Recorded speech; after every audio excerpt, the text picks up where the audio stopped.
Sure win na raw ang Gilas Pilipinas kontra Hong Kong.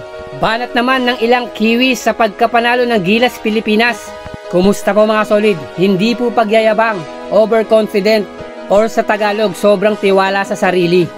Literally, ito po yung mga prediction ng mga sport analysts, sport websites, mga betting platforms, at ganun din tayong mga fans ng Gilas Pilipinas.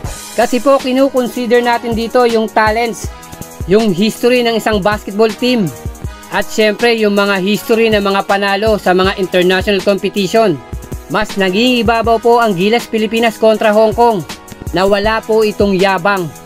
Pero kung pag-uusapan naman natin yung tadhana o fate, dyan naman po papasok yung malas o swerte ka. Ngunit ang chance dyan mga kasolid, 50-50 po. Pero still titingin pa rin tayo sa kalakasan ng isang koponan. Mamaya nga po sa magiging laban ng Hong Kong at Gilas Pilipinas. Kumbaga sa tong eats, sure win na ang Gilas Pilipinas. Lahat ng alas nasa Gilas Pilipinas na. Pero sa kabaliktaran nun, kapag nagbiro ang tadhana, talagang napakasakit. Wag naman po sana mangyari sa Gilas Pilipinas yun. In the other story, after nga manalo ng Gilas Pilipinas kontra New Zealand All Blacks, marami pong comments, negative, positive. Pero i-highlight ko lang po yung sinabi ni Corey Webster at Coach Nenad na niluto raw ang New Zealand dito sa home court ng Gilas Pilipinas. Nasa akin po, ito lang po yan. Hindi po matanggap ng taong to na tinalo nga po sila ng Gilas Pilipinas na hindi po nangyayari in the past 8 years. Na ibig sabihin lang po, walang respeto ang Corey Webster na to sa ating Gilas Pilipinas. At sa tingin ko, hindi nito kinikilala ang talento ng isang Filipino basketball player.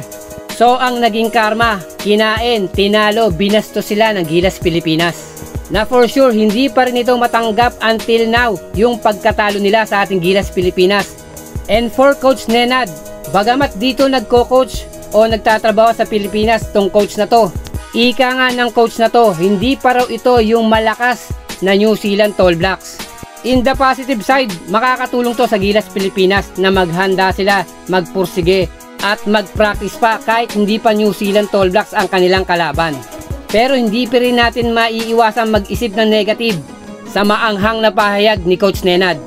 Okay, tanggapin natin, tinulungan din ito ang ating Gilas Pilipinas. Naging head coach din to ng ating Gilas.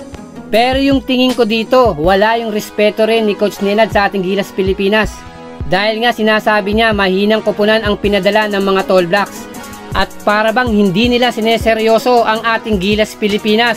Na para bang kung matatalo ang ating Gilas, ay katawa-tawa to sa paningin ng mga New Zealand Tall Blacks. Ganon din kay Coach Nenad. Dahil ito na po yung Team A ng ating Gilas Pilipinas. Wala lang po si AJ Edu at Jamie Malonzo.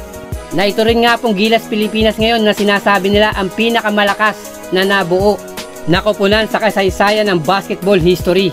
Maraming salamat po and God bless.